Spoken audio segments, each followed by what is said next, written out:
RCF. RCF. Nous sommes à Chinon, à la forteresse de Chinon. Là, on a vue sur la Vienne. Tiffaine, c'est magnifique, là. C'est absolument superbe. Ce sont des paysages tout à fait emblématiques du Val-de-Loire. On a l'harmonie entre l'eau, le tuffeau, cette pierre blanche, sédimentaire, absolument magnifique, et ces toits en ardoise. Donc c'est vraiment, cette vue est magnifique puisqu'on est sur un éperon rocheux et on est vraiment sur des paysages qui sont caractéristiques du Val-de-Loire, et ce qu'il y a d'ailleurs, ce paysage caractéristique qui a permis à tout le Val-de-Loire d'être inscrit au patrimoine mondial de l'UNESCO. Et à la forteresse de Chinon, nous sommes accueillis par sa responsable, Marie-Ève Schaeffer, qui va nous emmener visiter cette forteresse et nous raconter la présence de Jeanne d'Arc sur ces lieux. Il y a quelques siècles, 1429, c'est bien ça ? 1429, et elle est venue 2 fois. Bonjour Marie-Ève. Bonjour Elric. Où nous situons-nous actuellement avant de pénétrer dans ce qui reste de la forteresse ? Alors en réalité, nous sommes déjà à l'intérieur de la forteresse, puisque nous nous trouvons entre le fort Saint-Georges, qui est juste derrière nous, et le château du Milieu, qui est de l'autre côté du pont, puisqu'au Moyen-Âge, la forteresse de Chinon comportait 3 châteaux, donc le fort Saint-Georges, le château du Milieu, et tout au bout, le fort du Coudray. Donc nous sommes déjà à l'intérieur du site, et lorsque Jeanne d'Arc est arrivée à Chinon, en février 1429, elle est forcément passée par cette porte, cette grande porte que nous avons sous la tour de l'horloge, avec son cheval et son escorte. Et peut-être qu'elle a entendu sonner la Marie-Javel. Donc Marie-Javel, c'est le nom qui est donné à la cloche que nous avons sur le site. Donc c'est assez original pour un château d'avoir sa propre cloche. Et nous en avons une qui se trouve dans son clocheton, tout en haut de la tour. Les particularités de cette cloche ? Alors, Marie-Javel, c'est ça ? Marie-Javel, c'est le nom qui lui a été donné. C'est en réalité le nom de la fiancée d'un des capitaines de la forteresse de Chinon. Donc c'est une cloche qui a été offerte par le roi de France, probablement Charles VI, donc le père de Charles VII, pour sonner les heures pour les habitants de Chinon. Et elle a une date qui est gravée et qui est 1399. Donc c'est pour ça que Jeanne d'Arc a probablement entendu cette cloche sonner au moment où elle est venue à la forteresse de Chinon. Vous nous dites que c'est toujours cette même cloche ? C'est toujours la même. Alors ce qui a changé, c'est que le mécanisme a tout de même été électrifié, automatisé en quelque sorte dans les années 60, mais je peux vous certifier que c'est toujours la même cloche qui est en haut de son clocheton. Est-ce que vous pouvez peut-être décrire l'origine du site ? Et pourquoi est-ce qu'on a construit une forteresse ici ? Oui, alors effectivement, nous qui avons le paysage et la ville de Chinon sous les yeux, ça peut nous paraître évident. Nous sommes sur un promontoire rocheux, ce qu'on appelle dès l'Antiquité un site d'éperon barré, c'est-à-dire qu'on peut pénétrer sur le site par le plateau, et puis tout autour et à l'autre extrémité du site, l'éperon est barré par des barrières naturelles. Nous sommes sur un rocher, et ces sites de hauteur ont toujours été privilégiés depuis l'Antiquité et même avant par l'aristocratie, puisqu'on a une très très bonne visibilité sur les alentours, mais aussi sur la Vienne qui coule à nos pieds, et donc ça permet ainsi de surveiller des éventuelles invasions. C'est vraiment des sites stratégiques au niveau militaire. C'est vrai qu'on a une vue extraordinaire, et puis à notre droite on a des fossés. Alors est-ce qu'il y avait de l'eau dans les fossés ? Non, et justement c'est justement pour ça que vous les avez naturellement appelés fossés et pas douves, parce que ce qui distingue un fossé, c'est qu'il est sec, et une douve, c'est finalement effectivement une dépression que l'on remplit d'eau pour se protéger. Donc à Chinon, les fossés sont secs pour une raison toute simple, c'est qu'ils sont situés beaucoup plus haut que la Vienne et qu'on ne pouvait pas faire facilement monter l'eau pour les inonder en quelque sorte. Alors Marie-Ève, là nous sommes sur Sur le pont, vous allez nous emmener dans ce qu'il reste de la forteresse, c'est ça ? Tout à fait, et il reste encore beaucoup de choses, et notamment des lieux qui ont été fréquentés par Jeanne d'Arc. Allons-y. On franchit le porche. Donc on peut faire un premier arrêt devant les vestiges de la grande salle de réception de la forteresse, qu'on appelle également salle de la reconnaissance, en raison de la légende qui s'y rapporte. Donc on grimpe un petit peu encore après l'entrée du château. Et qu'est-ce qu'il reste exactement parce que c'était un ensemble absolument gigantesque qui s'étendait sur à peu près combien d'hectares ? Alors on est sur un éperon rocheux qui fait à peu près 500 mètres de long.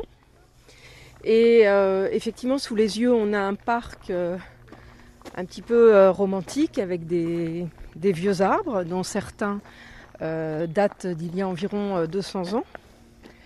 Mais au Moyen-Âge, à l'intérieur de la forteresse, le paysage devait être tout autre.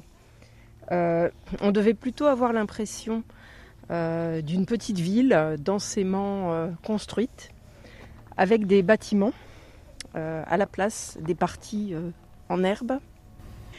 Et donc on avait les logis royaux qui sont devant nous, qui sont les appartements royaux de Charles VII et de son épouse Marie d'Anjou au XVe siècle. Et ce sont dans ces logis royaux que Jeanne d'Arc a été reçue par le futur Charles VII, le dauphin, puisqu'il n'était pas encore sacré, roi de France. Et ces logis royaux, en fait, il n'en reste qu'un tiers. C'est-à-dire que vous aviez une aile parallèle à l'aile qui est conservée ici, qui s'étendait devant nous dans la pelouse.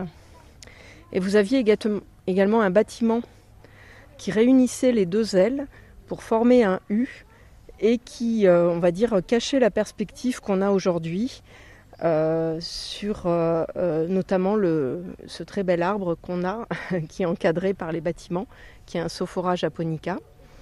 Et donc vous aviez ainsi un complexe résidentiel royal en forme de U. Et puis vous aviez d'autres éléments. Vous aviez une chapelle, la chapelle Saint-Martin, qui était adossée à la grande tour ronde qu'on aperçoit au loin et qui est probablement l'une des chapelles où Jeanne d'Arc s'est retirée pour prier après avoir vu le dauphin Charles. Mais hélas, de cette chapelle, il ne reste rien. Il y a quand même quelques murs très arasés qui sont conservés dans le parc. Donc on arrive à cerner à peu près son emplacement. On avait également d'autres chapelles sur le site où possiblement Jeanne d'Arc a pu se retirer aussi. On avait la chapelle Saint-Melaine qui se trouvait également, on va dire, un petit peu au nord, derrière les machines de tir que nous avons installées. Et puis nous avions, à peu près en face de la salle de la reconnaissance, une dernière chapelle qui fermait cette aile des logis qui a disparu. Donc il y avait un certain nombre de chapelles également dans la forteresse. Changer d'air sur RCF.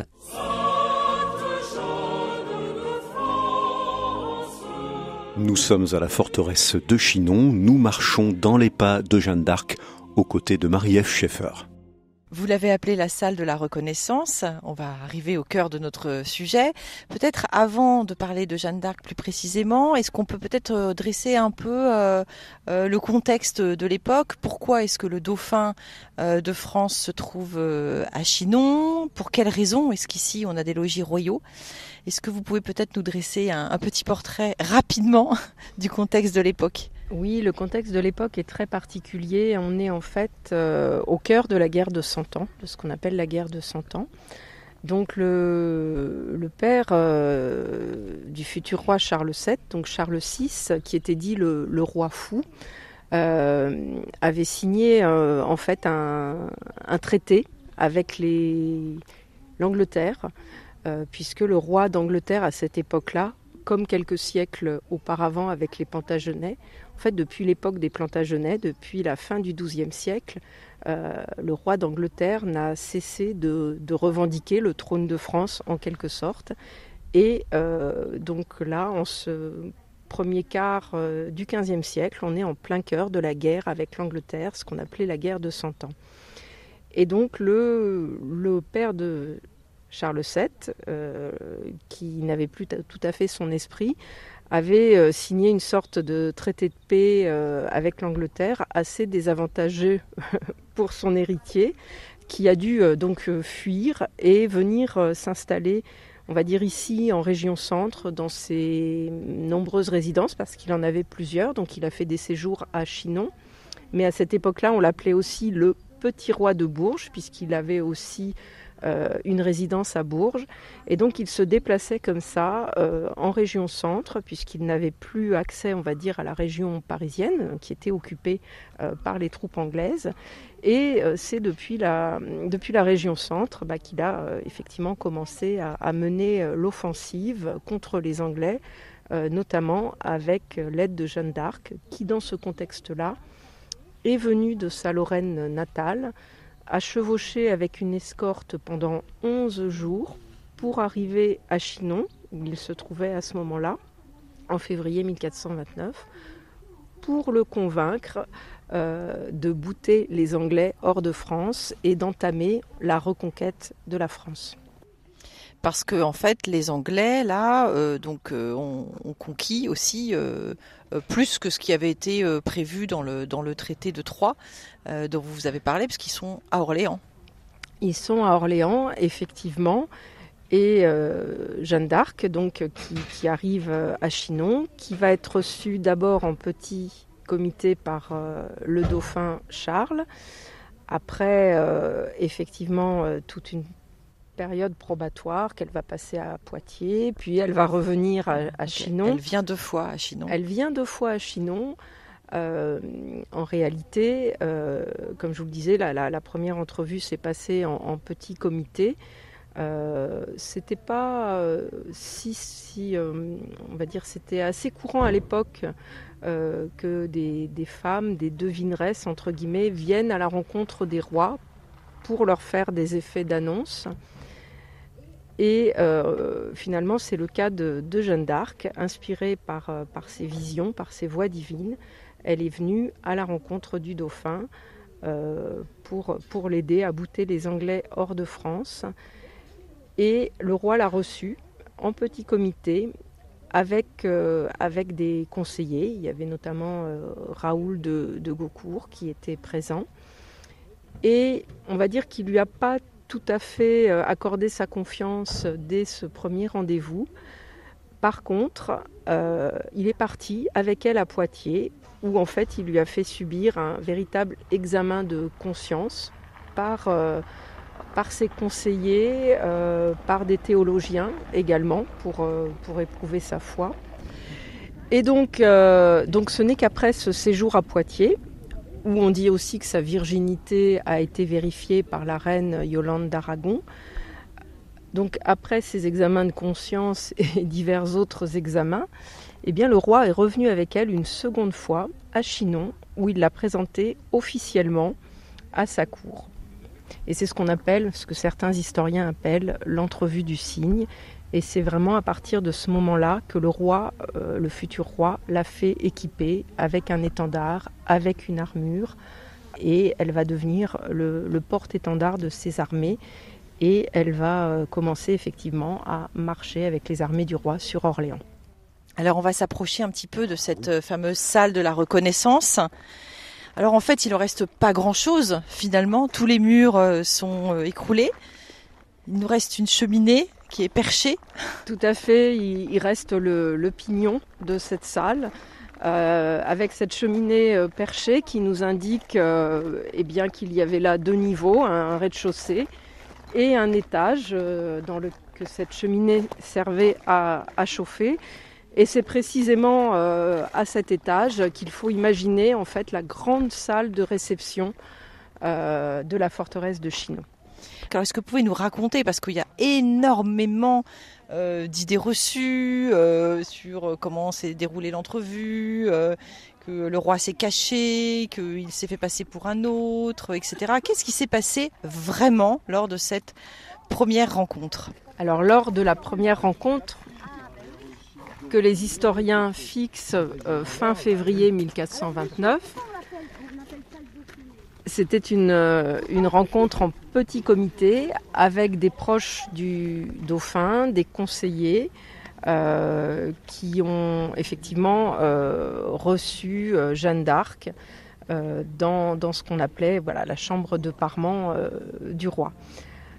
Et on a effectivement entendu beaucoup de choses parce qu'en fait, les historiens, particulièrement au XIXe siècle, ont fait fusionner les deux entrevues, les deux visites de Jeanne d'Arc à Chinon en une seule pour créer un récit légendaire, mythique, qu'on appelle la scène de la reconnaissance. Donc ce récit, il prend naissance dès après la mort de Jeanne d'Arc, avec des chroniqueurs qui en donnent plusieurs versions. Il en existe plein de versions différentes. Et c'est également un récit qu'on va retrouver à titre d'illustration sur beaucoup de gravures.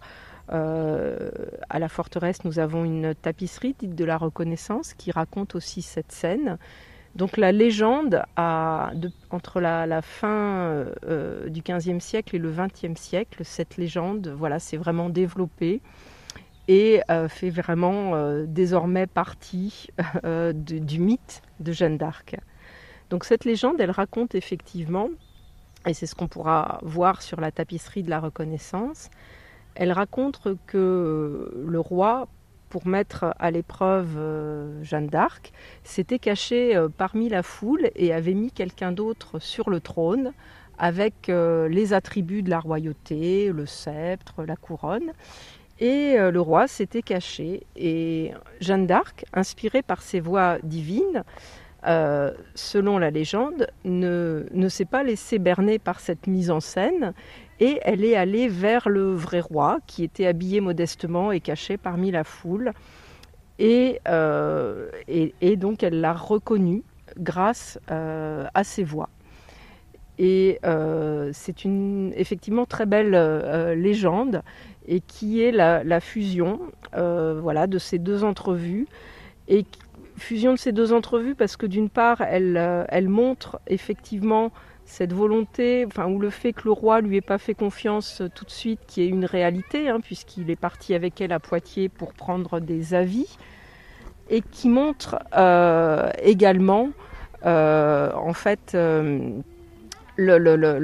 mise en scène politique qui a peut-être eu lieu lors de la seconde entrevue, c'est-à-dire que lorsque Charles VII a été rassuré par ses conseillers et qu'il a décidé de présenter Jeanne d'Arc à sa cour et à ses officiers, il a probablement fait une petite mise en scène, il a probablement demandé à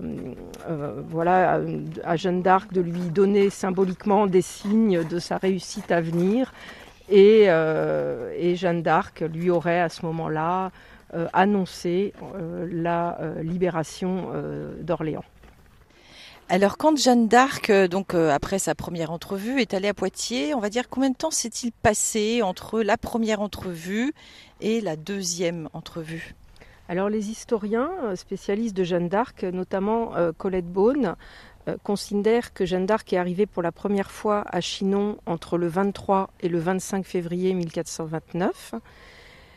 Et il y a une mention, notamment dans le procès en condamnation, puisque Jeanne d'Arc a eu droit, après sa capture, à un procès. Et donc, au moment du procès, on lui demande de raconter un petit peu tout ce qu'elle a fait avant le procès, et notamment sa rencontre avec le dauphin Charles. Et son passage à Poitiers, on lui demande comment ça s'est déroulé, ce qui fait que les historiens ont beaucoup de détails sur cette période-là. Et donc d'après ce qu'elle dit pendant son procès, d'après ses réponses, on considère, elle dit qu'elle revient à Chinon avant Pâques. Et cette année-là, en 1429, la date de Pâques, c'est le 5 avril. Donc tout ça a pris plusieurs semaines. Oui, on considère en réalité qu'elle est revenue une deuxième fois à Chinon entre le 27 mars et le 5 avril. Donc effectivement, ça laisse quasiment un mois de séjour à Poitiers. Alors est-ce que dans cette entrevue, donc de ces deux entrevues de Chinon, vous avez dit il y a beaucoup de sources. Est-ce que il y en a parmi des sources, est-ce que certaines sont issues de personnes qui ont assisté directement ou qui ont rencontré directement Jeanne d'Arc ? Alors oui, il y a Raoul de Gaucourt notamment qui était présent lors de la première entrevue, qui donne sa version. Mais il y a quand même très peu de témoignages de ce type-là. La manière dont ça se passait avec les chroniqueurs de l'époque, effectivement, les informations devaient circuler, être plus ou moins déformées. Et la source vraiment la plus fiable, finalement, c'est Jeanne d'Arc elle-même qui raconte au moment de son procès comment les choses se sont passées.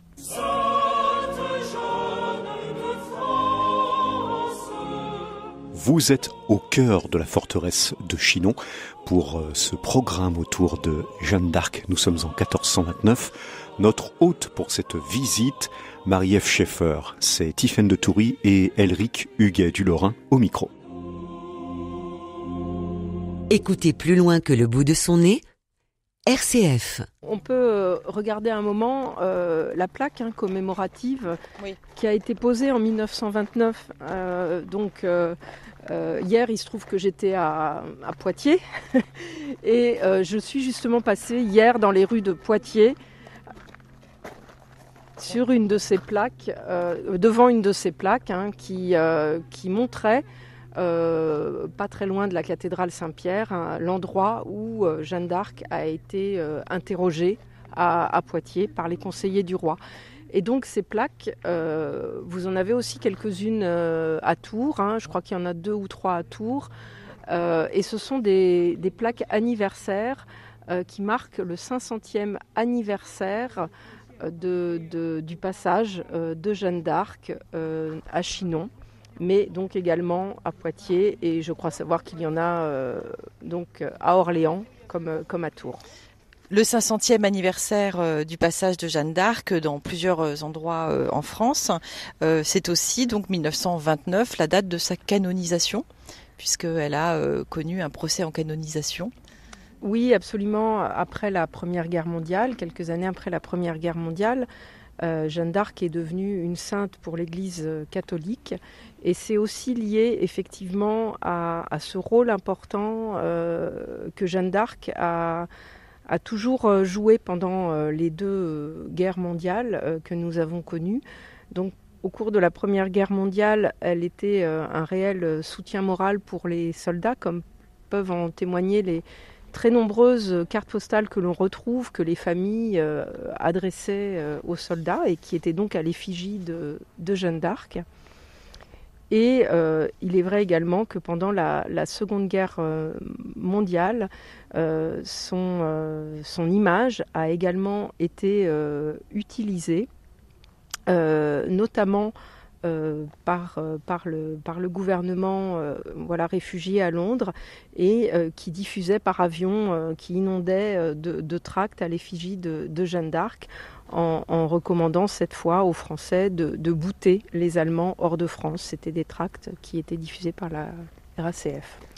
Finalement, Jeanne d'Arc, c'est une héroïne universelle qui porte des valeurs qui parlent vraiment à tout le monde. Donc ce rôle d'héroïne universelle, elle l'a endossé très tôt, c'est-à-dire à partir du XVIIe siècle, où c'était également un personnage très à la mode au XVIIe siècle. À cette époque-là, Louis XIII avait une galerie avec les illustres, sa galerie des illustres, et dans sa galerie des illustres figurait Jeanne d'Arc. Et aujourd'hui, ça reste toujours une héroïne qui parle à de nombreux pays. Par exemple, nous accueillons ici à la forteresse de nombreux tournages de séries japonaises, parce que pour les Japonais, Jeanne d'Arc, c'est une héroïne avant tout féministe, en fait, qui défend les valeurs du féminisme. Donc il y a énormément de valeurs à trouver dans ce personnage, et en réalité, elle parle à beaucoup, beaucoup de monde et à beaucoup de mouvements politiques. Si on remonte le temps à nouveau dans l'histoire, voilà, elle a aussi porté les valeurs de la République et de l'école au XIXe siècle. Vous nous avez dit tout à l'heure, en parlant de la salle de la reconnaissance, que il n'était pas rare que des jeunes femmes aillent se présenter au roi, parce que finalement, c'est vrai que Jeanne d'Arc, nous, on n'a retenu qu'elle. Oui. Mais qu'est-ce qu'on peut dire de toutes ces jeunes filles porte-étendard, ou qui allaient comme ça, étaient un peu devineresses Oui, alors plutôt des devineresses, parce que en porte-étendard, à ma connaissance, voilà, c'est surtout Jeanne d'Arc qui a eu ce rôle-là, qu'on peut dire de porte-étendard. Mais en réalité, on sait qu'elle s'est aussi réellement battue, puisqu'elle a été blessée sous les murs de Paris. Donc effectivement, au Moyen-Âge, c'était peut-être des personnages quand même un petit peu différents. On va dire qu'il y avait un petit peu préparé le terrain, parce que effectivement, le roi pouvait être amené à recevoir des personnes, notamment des femmes qui avaient des annonces à faire. Mais c'est vrai qu'il faut quand même dire que Jeanne d'Arc, je pense, est unique. Elle est vraiment au-dessus du lot. Voilà. Mais c'est vrai qu'il faut surtout pas oublier qu'on est dans une société à l'époque avec des gens qui sont profondément croyants et pour qui effectivement le rapport à Dieu est permanent en fait. Donc on parle à Dieu, on entend Dieu. C'est pas quelque chose qui paraît complètement surnaturel ou incroyable. Oui, absolument. La religion fait complètement partie du quotidien de quasiment la totalité de toute la population, effectivement, à cette époque-là. Et oui, c'est des mécanismes un peu différents qui vont amener, en fait, les personnages de ces époques-là à effectivement pas forcément mettre en doute quelqu'un qui se présente et qui dit venir inspiré par Dieu. Peut-être qu'aujourd'hui, on aurait tendance à un petit peu mettre en doute ce type de parole, alors qu'au contraire, au Moyen-Âge, c'était presque un gage de confiance. C'est un gage de confiance, et puis on est aussi dans des sociétés où les mentalités sont vraiment très différentes. C'est important de dire, je pense, parce que on n'est pas là dans quelque chose des superstitions, ce qu'on appellerait aujourd'hui des superstitions, et on est aussi dans des sociétés, surtout dans ce contexte de la guerre de 100 ans, où les gens ont profondément peur pour leur salut, et cette idée-là est complètement imprégnée dans l'esprit des gens. C'est pas comme aujourd'hui, on se dit, nous, ce qui compte, c'est le bonheur. Mais à l'époque de Jeanne d'Arc, ce qui compte, c'est de gagner son salut. Oui, et donc la vie après la mort est plus importante que la vie au quotidien sur Terre, effectivement. Mais c'est souvent très difficile de se projeter dans des mentalités de personnes qui ont vécu dans des conditions totalement différentes des nôtres. C'est, je pense, ce qui est le plus compliqué à faire dans les disciplines historiques pour pouvoir progresser. Et pour éviter de faire des anachronismes. Oui. La pire hantise de l'historien. Jeanne d'Arc, c'est tout un programme sur RCF. Tiffaine de Toury, Elric Huguet du Lorrain sont reçus par Marie-Ève Schaeffer à la forteresse de Chinon, là où Jeanne d'Arc a rencontré le futur roi Charles VII avant de monter libérer la France à Orléans.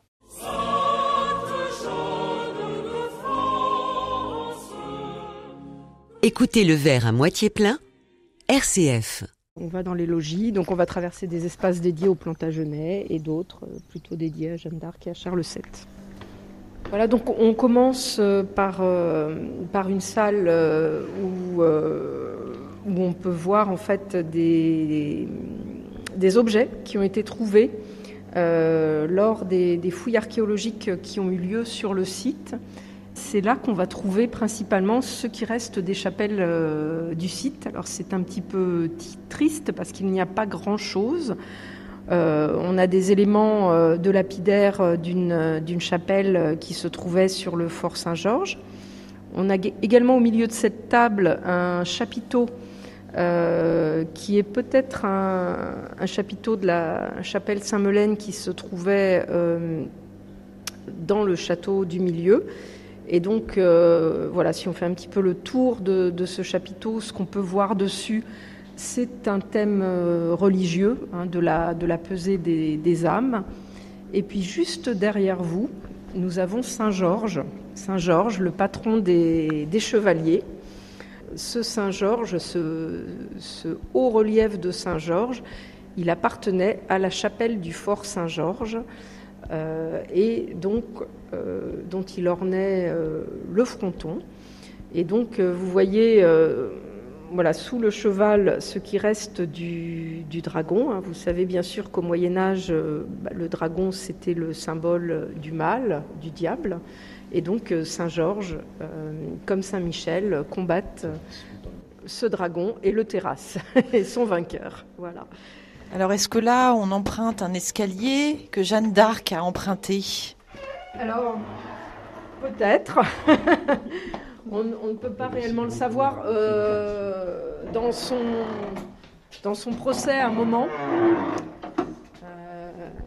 il y a une description vraiment intéressante dans le procès en condamnation, où Jeanne d'Arc dit en fait qu'elle est arrivée à Chinon et qu'elle a monté les grands degrés de la forteresse et qu'à ce moment-là, elle était accompagnée par un ange. Donc en réalité, il ne s'agit pas de l'escalier qu'on a emprunté, qu'elle évoque, mais un très grand escalier qui était contre le pignon de la salle de la reconnaissance. Alors là, nous sommes dans une salle donc au premier étage, avec un certain nombre d'affiches en fait consacrées à Jeanne d'Arc. Donc l'affiche du 5e centenaire de l'épopée de Jeanne d'Arc. Oui, alors c'est une salle en fait dans laquelle nous changeons régulièrement en fait les documents que nous exposons pour des raisons de conservation. Donc c'est une salle vraiment dédiée à Jeanne d'Arc. Donc on va à la fois trouver des affiches, effectivement notamment qui permettent d'évoquer cette période des grandes fêtes Jeanne d'Arc qui ont existé à Chinon, à Tours et à Orléans, au moins jusque dans les années 60 en fait, c'est pas si éloigné que ça de nous. On a également des images d'Épinal. Les images d'Épinal ont produit beaucoup de planches avec Jeanne d'Arc. Et puis de l'autre côté, alors on a une affiche tactile, puisque la forteresse est équipée pour les non-voyants, mais c'est une affiche tactile qu'on a également en version classique, papier. Et effectivement, c'est la version papier qui a servi à faire cette version-là. Donc ça, c'est une affiche américaine des années pendant la Première Guerre mondiale de 1918, qui a pour auteur William Haskell Coffin, et qui en fait, où l'image de Jeanne d'Arc a été utilisée pour demander à la population américaine de contribuer à l'effort de guerre en achetant des timbres de guerre. Voilà. On avait le même type d'affiche en Grande-Bretagne. On a également des partitions, des œuvres donc musicales, notamment, on va dire, une chanson populaire de 1876 qui a été imprimée à Orléans, où on voit que l'image de Jeanne d'Arc est un petit peu différente de l'image guerrière qu'on verra apparaître plus tard au XIXe siècle. Effectivement, elle n'est pas en armure. Voilà, et ça me permet de faire une transition vers les documents les plus anciens que nous avons relatifs à Jeanne d'Arc et qui sont des gravures d'Abraham Bosse qui illustraient un ouvrage extrêmement célèbre à l'époque, en tout cas, qui était en fait l'ouvrage de Jean Chapelain qui s'intitulait « La pucelle ou la France délivrée », donc sur l'histoire de Jeanne d'Arc. Et donc on a des illustrations où on a une Jeanne d'Arc un petit peu différente de la Jeanne d'Arc à la garçonne, puisqu'à cette époque-là, Jeanne d'Arc portait des cheveux longs, très longs. Parfois, à cette époque-là, on peut la voir aussi en robe, avec juste des parties d'armure au niveau du buste. Et toujours avec un casque avec des plumes. Les plumes, ce sont le panache, et c'est vraiment à l'époque le symbole de la victoire. Alors, Jeanne d'Arc, effectivement, avait les cheveux longs. Et là, effectivement, sur cette gravure, elle porte les cheveux longs. Est-ce qu'on peut dater à peu près de quand est-ce qu'on représente Jeanne d'Arc avec une coupe au bol? Moi, je dirais c'est arrivé en fait avec le 19e siècle et tout le mouvement dit troubadour, où à cette époque-là, on a construit une image un petit peu fantasmée du Moyen-Âge. Donc voilà, plutôt le 19e siècle. Qui est après, c'est cette image complètement reprise par le cinéma. Je pense à Ingrid Bergman, par exemple. Oui, on est vraiment dans l'esthétique, dans l'imaginaire voilà, qu'on a de Jeanne d'Arc. De Jeanne d'Arc, oui. Parce que sinon, on peut supposer que Jeanne d'Arc avait gardé ses cheveux longs. Oui, ça en réalité, on n'en sait rien. On n'a pas de représentations qui ont été de Jeanne d'Arc qui ont été faites de son vivant, hormis un petit croquis dans un registre du Parlement de Paris. Mais il faut savoir que la personne qui a réalisé ce croquis dans la marge du registre n'avait probablement jamais vu Jeanne d'Arc de sa vie, en fait. Donc on n'a pas... Voilà, il est difficile de retrouver vraiment une image précise de Jeanne d'Arc au XVe siècle. Alors nous continuons notre déambulation à travers le premier étage du logis royal du château de Chinon. Et là, on arrive dans une salle assez impressionnante avec différentes statues de Jeanne d'Arc et des représentations sur...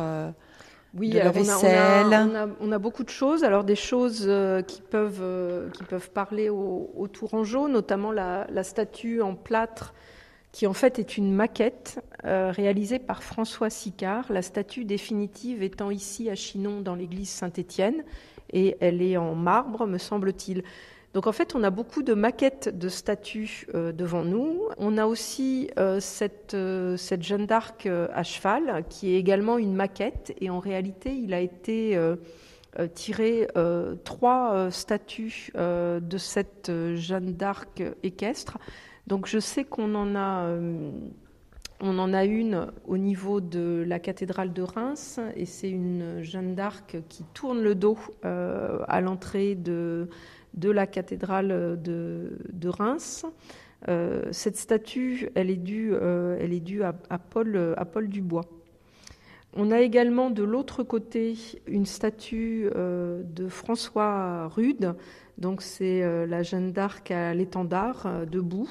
C'est un sculpteur dijonnais qui avait fait cette Jeanne d'Arc écoutant ses voix pour... encore une fois, je le répète, c'est une maquette. L'original a été un moment au niveau du jardin du Luxembourg, en fait. Et désormais, je crois qu'elle est retournée en Bourgogne, à Dijon. Et puis, on a une dernière statue, une statue d'Henri Giraud, qui est une Jeanne d'Arc en train de terrasser des Anglais, une statue très dynamique. Voilà. Alors, ce qui est intéressant, c'est que dans cette salle, on a vraiment toutes les représentations d'une Jeanne comme on se l'imagine. Donc, il y a la jeune fille qui entend des voix, Oui. il y a la Jeanne en armure à pied qui lève son étendard, il y a la Jeanne équestre et triomphante, et puis il y a la Jeanne, effectivement, comme vous l'avez dit, qui terrasse les Anglais. On a vraiment l'impression qu'elle terrasse un dragon parce que... Un petit peu comme Saint-Georges. Exactement, c'est Saint-Georges. C'est vraiment tous les codes d'une représentation d'un Saint-Georges qui terrasse le dragon. Absolument. Et pour finir, on a en face de nous cette magnifique tapisserie d'Aubusson du XVIIe siècle qui nous raconte la légende de la Reconnaissance. Donc on voit, alors on est dans une période au XVIIe siècle où on rend hommage à l'Antiquité à travers les arts, et donc tous les personnages que nous avons en face de nous sont habillés comme des généraux romains, et on a Jeanne d'Arc en tenue un petit peu rose pâle, qui est agenouillée et qui semble s'adresser à un personnage, on va dire lambda. Et derrière ce personnage, on a le faux roi qui a été équipé du sceptre, du casque à panache, c'est le faux roi que le dauphin Charles a mis à sa place pour berner Jeanne d'Arc. Et la tapisserie nous raconte qu'elle ne s'est pas laissée berner par ce subterfuge. Alors cette tapisserie de la reconnaissance, elle a une histoire incroyable, puisqu'en réalité, elle vient du château de Rigny-Hussé. Et elle fait partie de ce qu'on appelait une chambre de tapisserie, c'est-à-dire d'un ensemble de 8 tapisseries qui racontent différents épisodes de la vie de Jeanne d'Arc.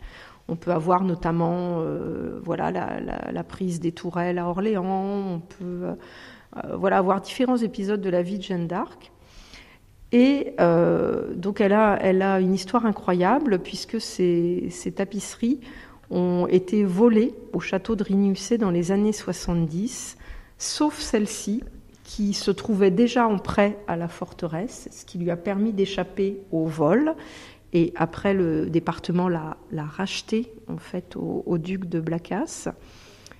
Et là, nous venons de retrouver, il y a quelques mois, la tapisserie du sacre de Charles VII, qui fait partie de la même série et que nous allons peut-être effectivement pouvoir amener ici à Chinon pour la réunir à celle-ci, parce qu'elles appartenaient à la même série de tapisseries.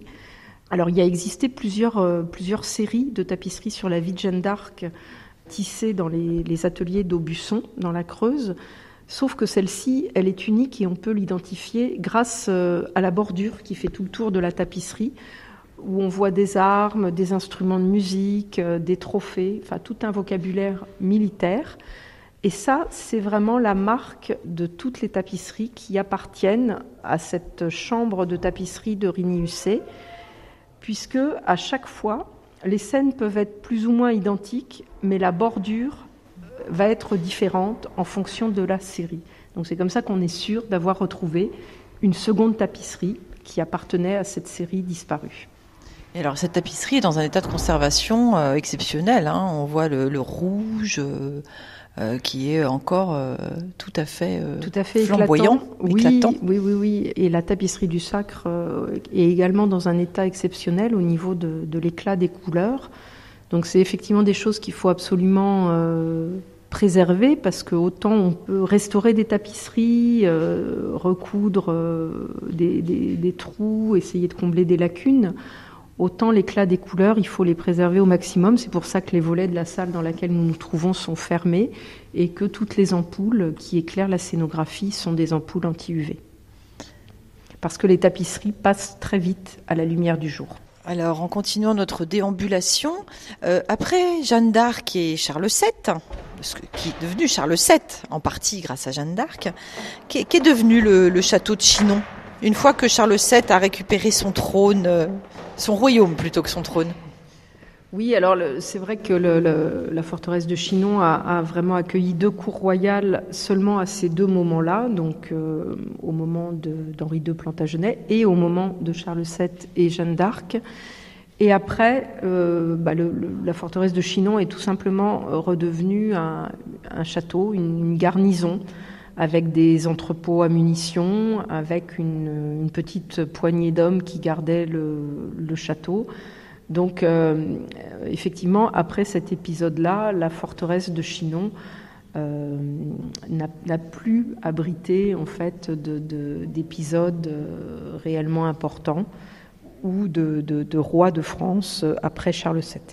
Alors aujourd'hui, donc cette forteresse appartient au conseil départemental d'Indre-et-Loire. Comment est-ce que ça s'est passé, cette transition comment est-ce que le conseil départemental a acquis ce château? Eh bien, la forteresse de Chinon, effectivement, est devenue la propriété d'abord du conseil d'arrondissement, hein, qui est en fait, on va dire, une circonscription administrative du XIXe siècle, qui n'existe plus du tout aujourd'hui. Et c'est quasiment ce qui fait la transition, c'est le conseil d'arrondissement. Et au XIXe siècle, la forteresse de Chinon appartenait déjà au département. Et le destin de la forteresse à cette époque-là est très particulier. On a retrouvé récemment de la documentation où, en fait, à l'époque des métiers à tisser jacquard, donc c'est relatif à l'histoire de la soie en Touraine, la forteresse de Chinon a abrité une pépinière très importante de mûriers blancs et ça s'est produit au moment de l'apparition du métier jacquard dans le premier quart du 19e siècle. Et donc cet épisode-là a duré une dizaine d'années et d'après les documents qu'on a retrouvés, la totalité du parc était complètement occupée par ces plants de mûriers et la forteresse a accueilli jusqu'à 10 000 plants de mûriers. Voilà. Et en parallèle et puis après, la forteresse de Chinon servait de lieu de promenade en fait pour les habitants de Chinon. Et il y a eu également un jardin anglais qui a été agrémenté entre les ruines pour poursuivre cet objectif de promenade. Alors là, on peut poursuivre vers la chambre de Charles VII. Ici, on se trouve en réalité dans la chambre de Parment. Et là, nous nous dirigeons vers la chambre très privée de Charles VII, que nous avons reconstituée, comme nous l'avons fait avec la chambre d'Aliénor d'Aquitaine. Donc on a remis en place en fait un lit à dais suspendu comme on pouvait en trouver au milieu du XVe siècle. Donc en Touraine, on est très entouré par les châteaux plutôt de la Renaissance et qui ont plutôt du mobilier Renaissance, avec des lits à colonnes en bois. Ce qu'on appelle un lit à baldaquin. Voilà. Et ici, en réalité, on a également un baldaquin, mais sauf qu'il est suspendu, en fait, avec des cordages, à l'image de ce qu'on pouvait trouver au milieu du XVe siècle. Donc, bien sûr, c'est une reconstitution, ce n'est pas un objet de collection authentique. Et en réalité, ce lit, c'est quasiment un 140-190 en fait. Voilà, ce sont des dimensions qui nous parlent aujourd'hui. Ce sont les dimensions de nos lits. Par contre, il était assez haut parce qu'il était isolé toujours du sol par une estrade en bois pour le confort. Et aussi parce que les matelas de l'époque, il y en avait beaucoup qui étaient superposés. Les premiers pouvaient être avec de la paille ou du crin de cheval, et puis les dernières couches étaient avec du duvet. Et il fallait éventuellement un petit marchepied pour pouvoir accéder à son lit. Donc un lit assez haut, mais dont les dimensions globalement correspondent à nos lits d'aujourd'hui. RCF. Nous sommes à la forteresse de Chinon. Nous marchons dans les pas de Jeanne d'Arc aux côtés de Marie-Ève Schaeffer.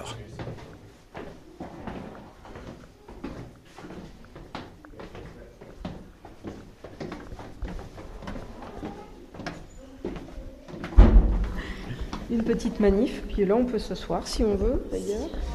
Oui, je suis passée vite dans la salle d'à côté parce que c'est une nouveauté qu'on est en train de mettre en place, qu'on n'a pas tout à fait fini d'installer. C'est la cuisine d'Aliénor, c'est-à-dire que cette année on fête les 900 ans de la naissance d'Aliénor d'Aquitaine, donc on met vraiment à l'honneur Aliénor d'Aquitaine nous cette année.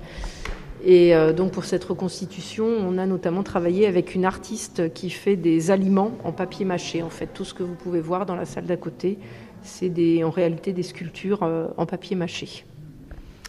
Et ici, on va revenir un petit peu sur le sujet de la guerre de 100 ans, puisque nous nous trouvons dans une salle dédiée aux armes et aux armures que nous avons aménagée il y a à peu près un an.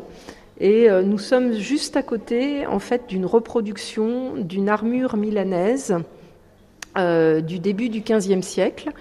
Donc cette armure milanaise, nous l'avons depuis quelques années, c'est un travail contemporain.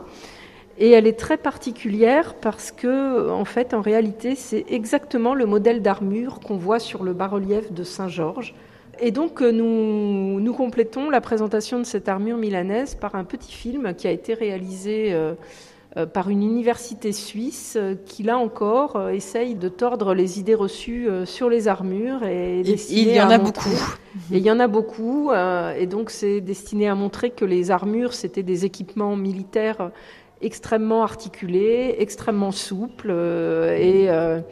Donc, vous allez voir, avec lesquels on pouvait quasiment faire sa gym le matin.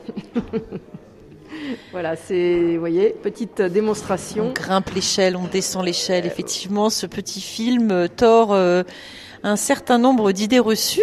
Oui, et alors, après, en parlant d'armure, alors revenons à notre Jeanne et son armure, parce que après qu'elle ait réussi à convaincre le futur Charles VII, elle est partie à Tours. Oui, elle est partie à Tours parce que le roi lui a fait fabriquer une armure en tant que porte-étendard. Elle se devait d'être en armure parmi les troupes. Donc il a fait fabriquer cette armure à Tours. Et il a également fait fabriquer son étendard à Tours. L'étendard n'était pas en tissu. Il était en tissu, mais il n'était pas brodé, il était peint. Donc elle a été équipée par des artisans tourangeaux. Et il faut savoir que Tours, à cette époque-là, et aussi un petit peu après, à l'époque de Louis XI, commençait à être un centre d'armuriers renommé, au même titre que d'autres villes, comme en Allemagne, Nuremberg, ou en Italie, Milan. Mais Tours, notamment à l'époque de Louis XI, va être un centre de fabrication d'armures très renommé également en Europe. Et alors, à Tours, on peut retrouver cet endroit où était cet armurier qu'on appelait un brigandier. Oui, il me semble, effectivement. Oui. Et donc, on peut retrouver à Tours cette maison. Il y a une plaque, justement, où ici, plaque, Jeanne d'Arc a... une plaque commémorative, une plaque commémorative. Et elle a habité un petit peu à Tours, puisque le temps que son armure soit fabriquée, il a fallu qu'elle reste un petit peu à Tours, chez Yolande d'Aragon. Donc, la mère de Marie d'Anjou. De Marie d'Anjou. La femme de Charles VII. Oui. Il n'y a plus. On a de la chance. Il y a plu un peu, ouais. Il a plu quand on était à l'intérieur et on sort, il pleut plus. Ouais. C'est génial. Ouais. On peut s'arrêter là devant les bombardes et les veuglères qu'on a devant nous. Alors là aussi, toutes les collections chez nous ne sont pas bien au chaud, à l'abri, à l'intérieur des bâtiments. On a aussi des collections qui sont exposées dans le parc, puisque ce sont d'authentiques armes qui ont pu servir pendant la guerre de 100 ans. Donc les bombardes, ce sont les plus gros canons que nous apercevons. Donc il n'y a que les pièces métalliques qui sont authentiques, ce qu'on appelle les affûts, les parties en bois, qui pouvaient être montées autour pour protéger les servants, et aussi les trains de roulement qui permettaient de les emmener avec soi. Toutes les pièces en bois, évidemment, sont des reconstitutions. Alors je vous ai emmené ici parce qu'il y a une de ces bombardes qui porte un nom, et seuls les canons princiers, les bombardes princières, avaient le privilège de porter un nom. Et en plus, celle-ci, elle porte le nom d'un des compagnons de Jeanne d'Arc, La Hire, un des chevaliers qui a accompagné Jeanne d'Arc dans les batailles.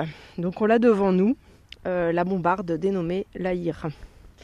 Elle est effectivement très très grosse, parce qu'il y avait de l'artillerie à l'époque Alors de Jeanne d'Arc.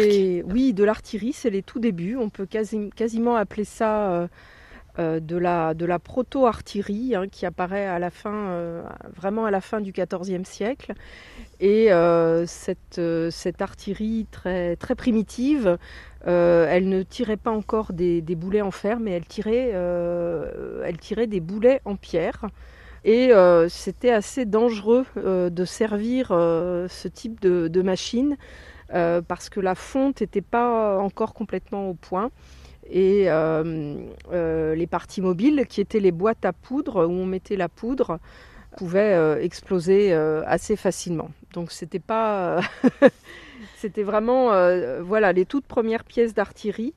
Et il y avait également un certain recul. Vous voyez que là, au niveau de la reconstitution, on a travaillé sur ce qu'on peut appeler un coussin en bois, en fait, qui était destiné à absorber le recul, le choc de la bombarde au moment du tir. Sur l'aspect physique et le volume quand même, pour que les auditeurs aient une idée de la représentation, c'est un canon qui faisait 666 kilos.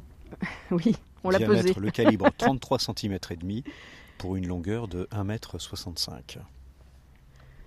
Donc c'est une grosse pièce. Une grosse pièce. Très lourde. Une pièce princière et qui a pu être utilisée effectivement, on va dire à la fin de la guerre de 100 ans peut-être.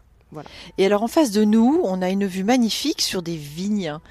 Est-ce qu'il y avait parce que nous sommes dans le Chinonnais, est-ce qu'il y avait des vignes à l'époque de Jeanne d'Arc ? Oui, très probablement, et même de manière beaucoup plus ancienne. Et c'est en plus un sujet qui nous intéresse nous en ce moment, parce qu'on parle beaucoup de nos tourismes, notamment pour valoriser la Touraine. Et nous aussi, on essaye de travailler sur ce sujet-là. Et on pourra prochainement proposer, avant la fin de l'année, en fait, une visite avec dégustation de vin et d'hypocras, mais avec un angle cependant très historique, ça n'empêche pas. On reviendra. Avec un angle très historique, c'est-à-dire que nous proposerons nos dégustations dans des verres qui sont des répliques de verres utilisés au Moyen-Âge, qui étaient un petit peu différents des verres que nous utilisons aujourd'hui pour boire le chinon. Et nous proposerons bien sûr un propos historique pour expliquer comment les rois consommaient le vin ici à la forteresse. Et que ce soit les Plantagenets ou que ce soit Charles VII, parce que oui, pour répondre à votre question, Charles VII et Marie d'Anjou consommaient du vin, mais bien avant eux également les Plantagenets au XIIe siècle.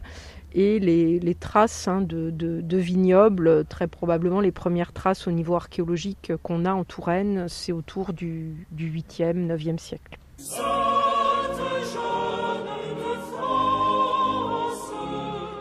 Eh bien, on va remercier Marie-Ève Schaeffer à la forteresse de Chinon pour cette balade au cœur de l'histoire et du passage de Jeanne d'Arc. Merci Marie-Ève. Merci à vous.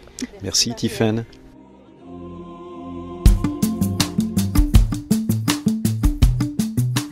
Écoutez La Journée du Bon Pied.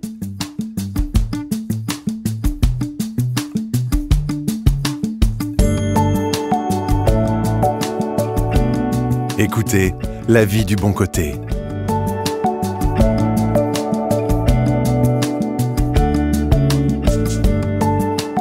Écoutez aussi Le Verre à moitié plein.